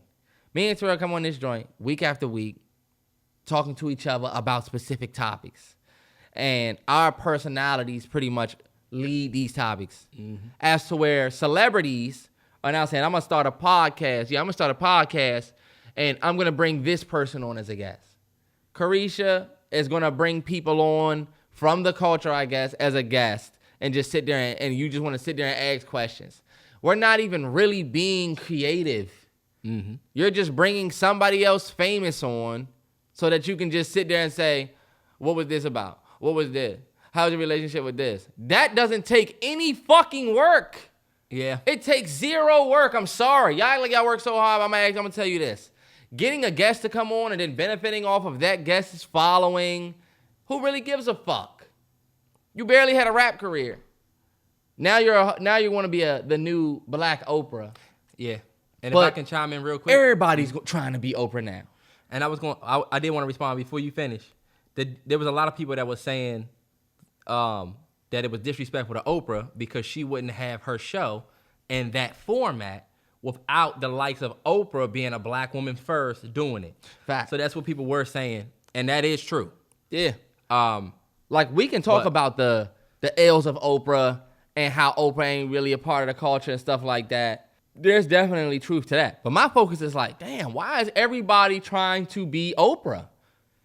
These sports people that have sports podcasts, interviewing other sports athletes. Oh, we starting a sports podcast. The first person we about to have on is this person who played for this team. And then we're going to say, what school did you play for? Who did you start with? If I'm a musician, I'm going to have another musician come on. And now we're not talking musician to musician. Now I'm sitting here like fucking Oprah asking you, so what did you do to get your start? So where you come from? So what's your story? And it's like, I could watch this person interview with anybody.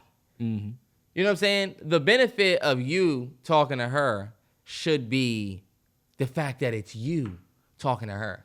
But these days, everybody wants to be Oprah. I told Troy, this is something that has blown the shit out of me. You look at the top charts for all of the podcasts and all of podcasting, most of these motherfuckers have guests. And they podcast would probably not be what it would be had they not had guests. And like, think about it. What are we really talking about? Or what are we really watching? We're not watching real podcasting. We're watching interviews. Like, there literally should be a bracket called interviewing. Oh, we got DJ Khaled on. So how did you start? I started in the streets of Florida. You know, I started. Damn, what the fuck am I watching? When low-key, y'all It's an interview. It's not even an interview. It's Breakfast Club. You know what I'm saying? Yeah.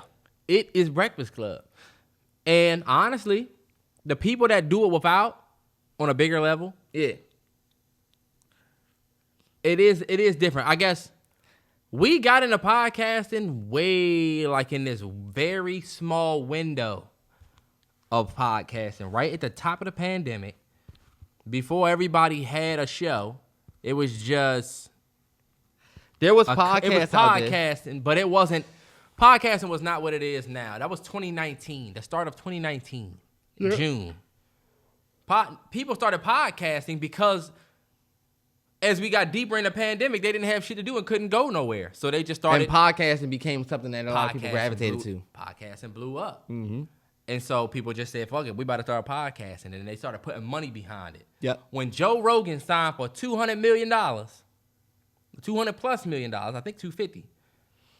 Everybody was trying to get a podcast bag. But the money, like, and a lot of the bigger podcasts will tell you, that money is not like it was then no more. Yeah. And that's the one thing that blew me about when she said, I want to be the Black Oprah. You're not doing anything different. You're not. You're also not doing anything that you started. You're hopping on the wave of what everyone else is doing. You're just doing it in your own field. Mm-hmm. I ain't got no hate against you for wanting to be the Black Oprah. You can definitely have that aspiration.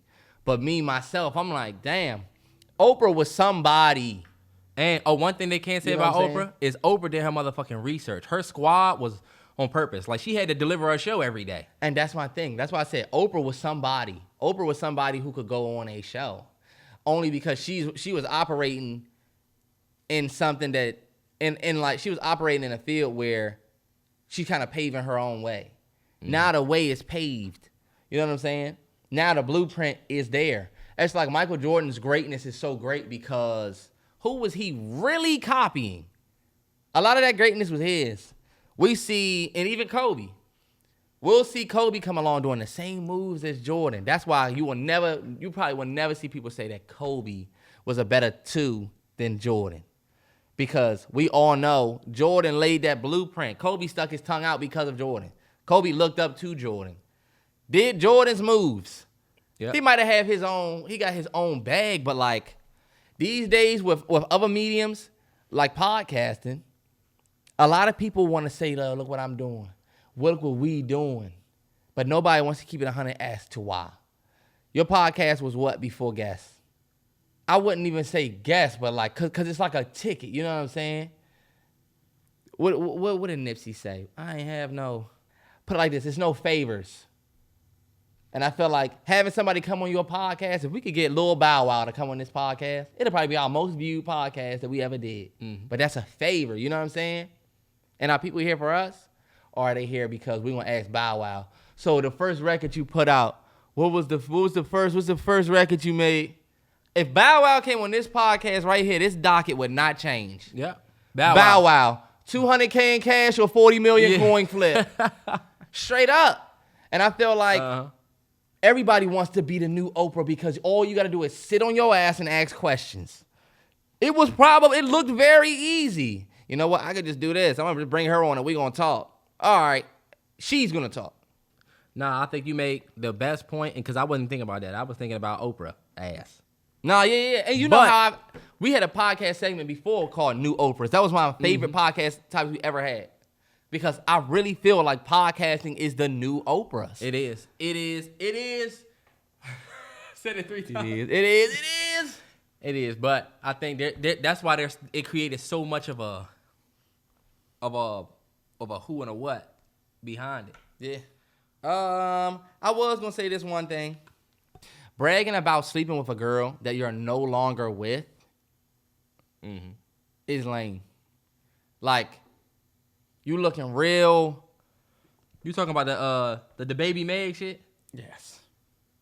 You're looking very poverty. You know what I'm saying? And I think if you're not with a girl anymore and you hit, cool, bro. But when you out here saying, oh, that junk, yeah, I fucked her, yeah, or her, oh, yeah, I used to be with that. You need to understand how you look. And some of y'all fellas might be this type of dude, and you might need to hear this, or you might have a friend that's this way.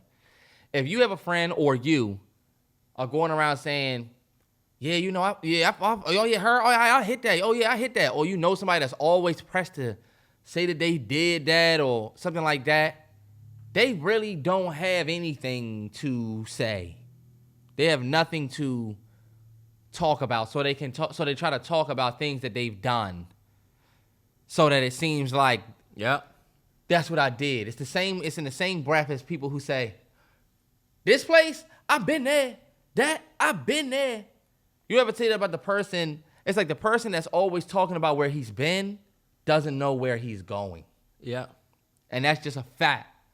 It's like you don't know where the fuck you're going. So you try to tell everybody where you've been. Or it's like the person that's telling you that he's about to be a rapper. He getting ready to start a podcast. He getting ready to work this government job making this much money. He getting ready to do this. And you're like, damn, you got a lot going for yourself. Do you? Really sound like you got a lot to say. And the only reason why I bring that up is like the baby Meg situation. Whether it's true or not, as I thought about it, It wasn't cool. It wasn't really that cool hearing him. Oh man, I was fucking Megan Thee Stallion. Hit the day before too, and I had a baby. I had a nigga she was with mad. What do you look like? What are you looking for from that? That's my question to niggas. Yeah. What is it? Oh shit, baby hit man. And this is my thing. Really? It be niggas that be lying about it too. Most of the time. That's why I And said you know most what? of the time niggas are capping. Most of the time, niggas are lying. And even if you are telling the truth, it's like, yo, you don't have to. Kendrick has a great song. Damn, what's the name of? Called You Ain't Gotta Lie. You Ain't Gotta Lie to Kick It. Mm-hmm. Wow. Is that what it's called? Oh, you ain't gotta lie to kick 'em, man. You ain't gotta lie. Find out what the real name of that song is for me, because I know it's Good Kid, Mad City. I know it's What is going on? But I just feel like the people that do that, they're just we all know people that try so hard to prove themselves. I think it's out of complexion. But you ever talk to somebody like, yeah, bro, you know, I actually like do this shit, bro. Like I talked to somebody and they said like I'm like the best at this, and like somebody like, yeah, bro, like It is called You Ain't Gotta Lie, aka Mama Said. okay, yeah. I don't know why that's not on the album that I have here. This nigga got a bootleg version of To Pimp a Butterfly. You got Oh, it is called You Ain't Gotta Lie. It's literally called You Ain't Gotta Lie. Sorry. But that song was one of the first times I heard somebody rap about like that character, that person. It's like, yo, you actually good, bro. You don't have to prove to me that you're this real nigga or that you get bitches. It's fine. I don't give a fuck about that. But some people, that just becomes who they are. Yeah. You know what I'm saying? Mm-hmm. I think the person that's talking, saying what they did, okay, cool. But I feel like the people that's really about what they did don't say. And that you know don't what I'm love saying? yourself. Yeah, like you don't have to say that. I don't have to talk about no woman that I slept with. None. You know what I'm saying? Only because, and especially if she with a new dude. You got it. Right. What do I look like talking about a failed relationship? Low key. Right. Because Megan Thee Stallion up. What are you doing? You're pressed to say, oh, I was fucking that joint. Okay, bet. We don't give a fuck. Now what? Right. Oh, my new album out. We don't give a fuck about that. Yeah. And now you look dumb as shit because we don't give a fuck about either of those two things. You literally don't get any accomplishment talking about what you did in the past. Now, if you said Meg Thee Stallion, let's say he said, no disrespect, Meg, because this can sound disrespectful. Let's say he was hitting that joint now and her dude don't know. And I'm really with Meg. And then it comes out, damn, he's with Meg. Not saying that putting it out there in that form is better, but that's kind of like taking ownership of what's real. It's like, you know what I'm saying? I want my relationship to be public now. I'm tired of hiring it type shit. That would get a little bit more respect because, hey, I mean, he didn't want to do the private thing and he is hitting it now.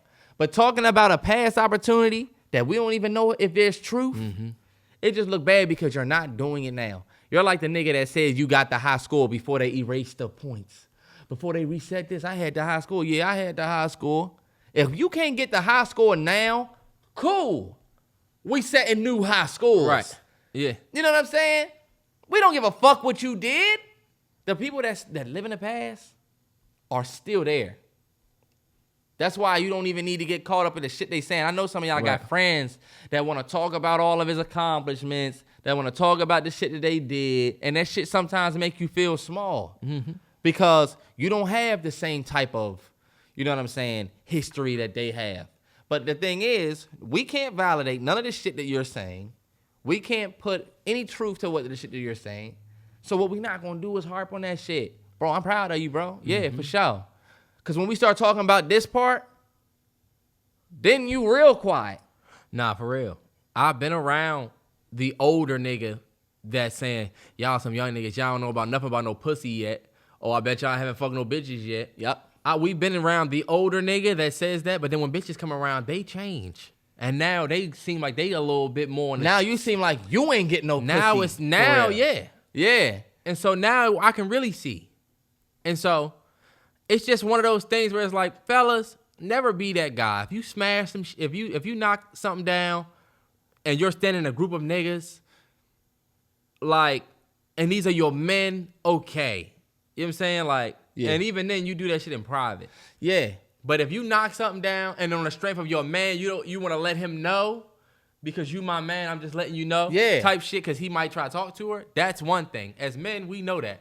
And But that's if why you- the key word I said was bragging. Yeah. Right. Letting somebody know, that's one thing. Oh, I actually, me and her used to talk. I actually, what I'm saying, end up messing with that joint. Bet. I'm not even, see, the way you saying it is with a little bit more respect. 'Cause Yeah, it's just like, letting you know type shit. Yeah. But it's like bragging, putting this shit on one of the first couple songs of your album. I waited this shit on my this shit on my next album. That shit is just whack, man. It's just like, that's not a why good that look. bullshit did 16K first week. Yeah, like Trash. Get your money, baby. Get your money made. Get your money, everybody. Get your money is how you bow out of a situation.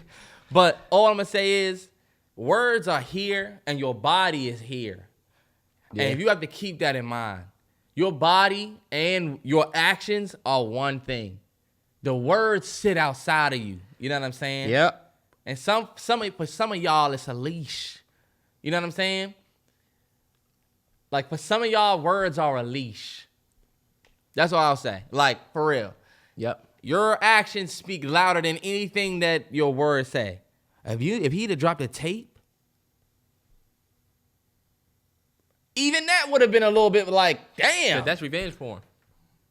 The revenge porn is fucked up. And I'm not saying he should have did that. And I'm not saying he should have dropped it. I'm not saying that. I'm just saying words are empty without Proof. Yeah. Oh, well, yeah. proof. See, You know that's what I'm true. saying? That's why I say it's a leash. You're not going anywhere with this. Like, just leave it alone. You might as well, you were better off not saying nothing. Album might have did 30K. Yeah. Maybe. Maybe he only did 16K because of that. Debate. People wanted to check out the lines. That's what I'm saying. It might have did worse. But this is what I'll say. At the end of it, I don't think those people really like believe in themselves or love themselves. Somebody, and this is completely different, but my boy Kai asked me or said, everyone says love yourself first, but what does it truly mean to love yourself? And how do you know you love yourself? And then what things can you do to begin loving yourself? You know what I'm saying? Everybody says that you should love yourself first. Terrance, focus. Yeah. Everybody says that you should love yourself first, right? You need to love you first. But basically what he's saying is like, what does that truly mean? And then what does it look like? And it's funny because somebody said, this nigga gonna say, take a solo trip. I need money. Funny as shit because a solo trip is cool. But at the end of the day, you can read it. At the end of the day, to me, it really starts with like being honest with yourself about what you're unhappy with about yourself or being honest about your insecurities. Yeah. That's truly where it starts. And then you just do the work to start to appreciate that this is just who I am. Like if you're and then you got to figure out if what you're insecure about is something that you can change or not, or if it's just who you are. Like me, I never had the most perfect teeth in the world. Never. I was never the teeth person. And I remember girls used to be like, guys with pretty teeth, and they would post a picture of a nigga with a perfect smile, and now you can get veneers and shit.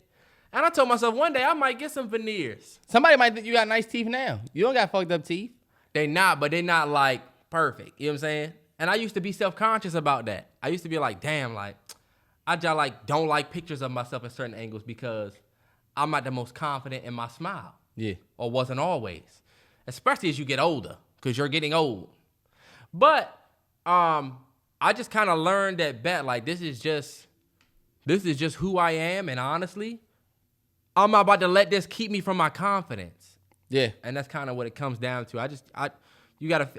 Solo trip, 100%, because you're literally just taking the trip to do what I'm telling you to do now, which is literally just figure out what you be honest with yourself. I told my boy the other day, a lot of people look at the mirror and don't even look at themselves. You're not looking at yourself, but you're looking in the mirror, but you're not even looking at yourself. And you really just gotta. How did we get to this? Because we're talking about the baby. Because after that, somebody told me they want me to talk about it on the podcast, and I did it. Fuck you. Fuck you, boy. Bitch ass nigga. You could chime in. This nigga talking to me crazy. I should start snuffing this nigga. You should. He talking crazy. But nah, you right. The self-love, you start losing me when we start talking about loving yourself. You know what I'm saying? Love yourself. I wasn't confident. Some people wanted to hear that. We listened to your whole basketball story about how you got cut. I mean, come on. You can't go on Twitter and see somebody saying the same thing, though. But no, I'm not shitting on your point or nothing like that. Definitely feel what you're saying about loving yourself, because it does seem like when you do stuff like this, that's not showing self-love. Y'all know what time it is. Nah, movie suggestion of the week. Fuck. Oh, yeah. All right, bet. You got yours? Yep. My movie suggestion of the week is not a movie that's out yet. It's actually coming out this Friday. So if you're looking for a movie to go see, I fucked with the trailer of this movie. We've been looking at shitty, bad, scary movies all year. It's going to be Smile. I feel like that joint is going to be scary as shit. And the reason why is because smiling is creepy as shit. Speaking of smiles, you just brought up a smile. Smiling is creepy as shit. If you look at the trailer for that joint, it's like, oh nah, that joint about to be like scary. You think it's gonna be better than Barbarian? 100%. I don't think Barbarian was good. I think y'all are just starving like Marvin for something. That shit was ridiculous. Bad. Y'all are tripping. Look. Nah, you know what? Barbarian wasn't that bad. Barbarian has a 92 on Rotten Tomatoes. Let's see what Smile does. I don't know why Barbarian has a 92. I'm sorry. Because it was dope. I just want to I want to see if they build the characters out. He threw her ass off the top of that. That never happens. He threw her off the top, and the fucking Barbarian. Well, look, I'm ruining it. I can't say anything, but it's like, you think that wasn't a bailout? I don't feel like that happens. I feel like normally the man says, go, and pushes the woman up the steps. This was some real shit. He said, fuck it. If she running slow, I'm saving myself. That don't happen in movies, bro. That I get. That's why I said I wasn't that mad at Barbarian. But I'm like, damn, 92%? Yeah. I guess. Smile, I don't know. I feel like this one might be creepy. And this is the only thing I'm going to say. If you go to the movie theaters, y'all got to stop sitting back. Y'all should sit in the third row. Third row, like A? The third row is the best seat in the theater because the screen looks like this. Some of y'all are going to the movie theater. Listen to real quick. Some of y'all are going to the movie theater for what? You're sitting so far away that you might as well be watching on your 50-inch because the screen's so far away. But I'm going to tell you this. Okay, I picked the wrong seats the last time when we went and saw Barbarian. I picked the wrong seats. I thought I was picking the seats that was behind the little handicap seats. And I'm thinking we about to be here. I looked at my tickets, I said, damn, we sitting up here. But when we sat there, the screen is like this. It's like huge. And for a scary movie, I said, these the best seats in the theater. It is an underrated, I'm just letting y'all know that. The seats closer to your... The first seat in the theater is A1. You're saying sit in A2, A3. That's way too close. Terrell, no, yes. I'll give you C. There's no C. Normally, there's 3 front rows. Sit on the very last row, y'all, of them close-ass rows. So, you know how you go up the steps, and then there's those bottom rows? You saying sit down there. Sit down at the very floor. You know why? Imagine if I would have saw Avengers. Damn headache. If you saw Avengers on this big screen, when Iron Man floats from here to here, you're going to do this, look. You're looking like this. It is a better experience. No. When you went to the Kingston Mini, you got on that SpongeBob joint. You didn't sit way back there. It wouldn't have been that fun. You're literally like what the filmmaker intends for you to see. You see more. Yeah, I guess that would be better for jump scares. But to me, I can't sit that close and be sitting like this the whole time. I can't do that. But look, we was not sitting like this. We were sitting like this. It's a misconception for you to be sitting. And you know what? That is a dated thing because back in the day, your seats didn't go back. Now all the seats go back, so you can see more. But man, hey, look, y'all can take my advice if y'all want. Movie suggestion of the week: Smile. Smile. Welcome back, Carter. Smile. A morning running. 444. Such a great movie. I mean, such a great album. That's arguably one of the best songs on the album. Yeah. They laughed at my aesthetics. Something like that? Yes. Yes. Oh, my God. Jewelry shopping in Paris. Oh, y'all thought that was washed. I'm at the cleaners. Man. I'm laundering dirty money. That's crazy. Y'all thought I was washed, but I'm at the cleaners and I'm laundering. Wash, cleaners, laundry, man. But I'm laundering. Y'all thought I was washed, but I'm laundering at the cleaner. Dirty money. but I'm at the cleaners laundering, and most people launder money through cleaners in mattress stores. Come on, bro. My movie suggestion of the week is Usual Suspects. Woo. Kevin Spacey. It's on Amazon. Let me tell you something. That's it. It is a movie about the one guy that survived a crazy ass night. Tells the story of what happened at a crazy gun battle that began with 5 people in a police lineup. And I'm the only person to survive the shit, and I gotta tell the detective what the fuck happened. Man. Kevin Spacey's best movie to me outside of American Beauty. 100%. I will not put any movie of that above that, except American Beauty? no, that. It's that. That movie is amazing. That Kevin is literally one of the best Spacey. movies I've ever seen. Man. Benicio Del Toro's in it. Chaz Palminteri's in it. Giancarlo Esposito. It's a bunch of people in it that are legends. Shout out Giancarlo. But I'm not gonna say anything about the movie, but fellas, trust me. Convince your girl to watch it. It's old. What year did it come out? Better came out in the 9s.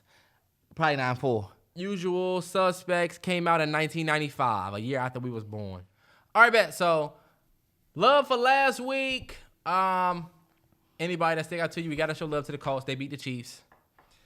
Nah, yeah, I definitely thought the Colts was gonna lose last week. Yeah, Dolphins beat the Bills. That was huge. You said, and you know what, the Dolphins fans came through, and they was like, y'all slept on us, and we did. We slept on y'all low-key like we were supposed to. You said if the Dolphins win this game, we have to put respect on the Dolphins' No, name. you do. Honestly, I did not expect for them to win at all. Like, I mean, you kind of called it and said that the Bills might have choked, but Yeah. I didn't think the Dolphins was going to go out there and win. But got to put respect on the Dolphins' name. Yeah, the Jaguars went out that joint, dogged the Chargers. Jaguars beat the Chargers. I still think the Jaguars are the hype. Jaguars, what's up? Play with us. Oh, because they lost to y'all. Yeah. It's like, nah, but I like to see what the Jaguars doing. I think the Jaguars are one of those teams that had to get that first game out the way, and now it's like they might be a little legit. But then again, Chargers, I don't know what's going on with the Chargers. Are they who we think we are? Are they really who we thought that they were? The Raiders got their ass up again. I don't know. Our whole division ain't really looking like the best division in football right now. Packers beat the Bucks. I didn't think a lot of people thought that was going to I happen. picked against them too. I picked against the Broncos. I thought the Broncos would lose. Went out there and handled business against Jimmy G. Y'all made Jimmy G look bad. We looked terrible.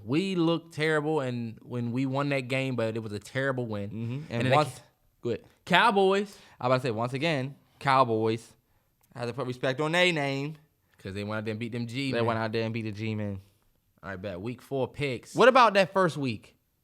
Bengals. I'm sorry. What about that first game? Pittsburgh and Cleveland. Put respect on Cleveland a little bit. Oh, yeah. We picked Cleveland, though, because we said that the Steelers, what's the name, was bad. I don't understand how I went 5-11. What did I lose? You probably picked Detroit over Minnesota. Nah, I don't know. See, you don't have your NFL picks. I keep all of my picks from week to week. I had them last week, too. I just deleted them. All right, bet. Week 4 picks. Thursday night, which is the game yesterday, I'm picking the Dolphins. Thursday night, that was one of the only games and one of the only drinks that I did not pick. Even though I think the Bengals could go out here and beat Miami and kind of hush the noise on some bounce back, the Bengals are showing up again because they went out there and won. I'm still picking the Dolphins. I don't think the Bengals are who everybody thinks they are. I'm going with Miami tonight, too. I'm a Tua believer. I think, you know what? Cincinnati. I'm going with Cincy. I think that the Dolphins are good, but I also think the Bengals go out here tonight and the Dolphins are the only undefeated team left, I think. I think the Bengals going to change that tonight. I'm not going to give a whole bunch of high prophecy reasons why. The Eagles. I'm going, the Eagles are undefeated too? Yep. Mm-hmm. Anyway. Dolphins. Bengals. Bet. 9:30 Eastern on NFL Network. Yeah, because they playing in London. That's the first London game. Oh, so Vikings and Saints. Vikings and Saints. I picked the Vikings. I'm picking the Vikings too. Let's go, Jettas. Please bounce back. Please. It's been 2 weeks of fantasy hell. I think in a new element. I was thinking they was gonna be at like the Superdome, but I think since they're gonna be in a new element, they're overseas early in the morning. Minnesota folks are morning people. I think we're gonna see Minnesota win. I'm picking Minnesota. I'm picking Minnesota too. Cleveland at ATL. I'm going ATL. ATL Jacob. ATL. Jacob. I'm gonna go with. The hood, this shit look good like right on. That's the first song that comes to my head. I'm gonna go with the Cleveland Browns. Tripping. I'm going with That ATL. running game, Nick Chubb. Come on, picking the ATL. Browns. Secure that W in Mercedes-Benz. We got Buffalo at Baltimore. I could not pick a person to win this game. God, I'm picking the Bills. The Ravens defense isn't stout. They're not trustworthy. I'm picking the Bills. I am also picking the Bills. I struggle. But They're going to be in Baltimore. The Bills got hella injuries. I'm still picking the Bills. I don't know if we should go against the MVP. We just watched two of them boys come back on y'all. They had From it down so and so many points. But I think Buffalo had an off week, but I think Buffalo's still a strong team. I don't know if Baltimore can handle that. Yeah, but Buffalo got a lot. I'm picking the Ravens. Okay. I'm picking the Ravens. Buffalo. Buffet. All right. Washington Commanders versus Dallas Cowboys. It's Dallas week here in D.C. Mm-hmm. Somebody said there's not a Washington week in Dallas. Please, fuck out of here. You know what type of rivalry this is. Mm-hmm. This is one of the Any given Sunday. I'm going with my Washington Commanders. I'm going with the Commanders, dog. I felt like we can get out there and shock Dallas. I would never pick against my team. This is a true show of loyalty. This week, I really believe that we might be able to do something if our O-line can block. If they let that defense go rampant, we'll lose by 30. We will. The Cowboys will run it up on us. I don't trust Carson Wentz to extend plays. You know what I'm saying? Yeah. If y'all let the Eagles sack y'all 4 times in the first quarter of last game and get 9, and before that, let Aiden Hutchinson in the gang and the Lions do that, I don't see the big change this week with Micah Parsons coming to town with DeMarcus Lawrence. Micah Parsons didn't look that great last week against the Giants as far as like numbers. Evan Neal did a good job against Micah Parsons. Nah, Evan Neal did a horrible job for the night, but I mean, Micah Parsons didn't have this crazy game last week. But against Micah didn't have sacks. Nah, you're right. He had some pressure. He was getting there, yeah. He was getting it though. Come on, we need somebody like Chase Young to come back. I'm picking the Cowboys, Terrance. I'm sorry. I all just good. think they're going to win. And I went 5-11 last week. I feel you. Commanders all day. I will never pick against them. We got Seahawks at Detroit Lions. I'm going with the Detroit Lions. I'm going with the Lions, too. Let's go Dan Campbell and squad. Y'all got to prove me wrong, Seahawks. We got LA Chargers at Houston Texans. I'm picking the LA Chargers. I think the Chargers bounce back and get a win here, and I think the Texans remain 0-3. Sorry, Lovie Smith. Love Lovie, but he just always is in a fucked situation. I think it'll be probably like a close game, but I think the Chargers are going to pull it out. I don't think that I don't know. I don't think that the Chargers are a bad team. Yeah, I think Keenan Allen comes back this week. Rashawn Slater is out for the year, though. I'm going to go with the Chargers. Damn. All right, bet. Titans at Colts. I'm going with the Titans to get a win. I'm going with Tennessee, too. I I'm think a Tennessee Tennessee- Titan fan. I think they finally got that groove going last week against Okie. I think Indianapolis, I've slept on y'all all year. I can keep it 100. I have slept on the Indianapolis Colts, I think, all year. You traditionally have last year. Yeah. I'm still going to go against them. It's going to be Indianapolis, but I'm still picking the Titans. I like the Titans are doing. I think Indianapolis, y'all beat the Chiefs last week, but I think the Chiefs had an off week. Watch what Pat Mahomes do to Brady and them boys. Okay. I'm picking the Titans, too. Bears at Giants. Giants. Justin Fields, sorry. The Giants, I'm sorry. Y'all just blew the shit out of me last week not beating the Cowboys. I'm picking Bears. I'm sorry. I think y'all can go out there and lose to the Bears, too. Everybody was hyping y'all up because y'all was 2-0. Welcome to 2-2. I'm sorry. I don't see y'all being 3-1. I don't see y'all beating the Bears. I don't think that y'all are that good of a team. I'm sorry. Watch the Bears go out here and get this win. Bear down. Sorry, Giants. I'm picking the Giants. I think Saquon gonna have a day. Have a day. Say have a day. Have a day, say quad. All right, we got Jacksonville at Philadelphia. I'm picking Philadelphia. I'm not picking against the Eagles. I won't. I think Trevor Lawrence and them, they're saying that this is the Eagles' first real test. I don't think the Jaguars can beat that Minnesota team that they beat. Now, how was this the Eagles' first real test? Because and we beat Jacksonville. The Jaguars are legit, bro. And they played the Vikings, who was a real test. I thought, And the Lions. That was a real test. The Eagles are not a team to fuck with this year. They not. I hate them. I'm not picking against them. I'm gonna pick the Eagles. I'm going Eagles too. Good luck, Jacksonville. I like what y'all are doing, but y'all gotta prove me. If y'all, this is really y'all game. This is they prove it game. Yeah, this y'all prove it game. Jets at Steelers. I'm gonna go Steelers. Oh no, Zach Wilson back this week. For real? Mm-hmm. Well, then I'm going Pittsburgh. First game back, and you going up against Micah and them? What's his name? I'm sorry, Minka and them? Minka Fitzpatrick? He been a dog all year. Yeah, but they don't got no TJ. That's a big blow. Pause. I don't think that Pittsburgh is that good, but I'm going with Pittsburgh for this game. In Pittsburgh? This in Pittsburgh, at Hines. I'm going with the Jets. Okay. Jets. Jet. All right, we got Arizona versus the Carolina Panthers.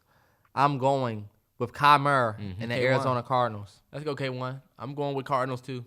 I don't really see Carolina beating Arizona. I'm sorry. And I think B-Hop back. Really? I don't know. Oh, no. After this week. Damn. I'm still going with Arizona. All right, New England versus... Sorry, Carolina fans. We got New England versus Green Bay. In Green Bay, I'm sticking with A-Rod. I'm going back on the Packers band camp. I left y'all last week and y'all proved me wrong. I'm going with the Green Bay Packers to win this game. I am going to go with the Packers as well. Aaron Rodgers is making these young receivers look like dogs. Yeah. They got that young dude. He had a career day. Like, it's the A-Rod effect. He's a beast. Yep. I just don't trust. Matthew Judon. Beast. And the Patriots. I don't know. My bad, y'all. My bad. All right, back.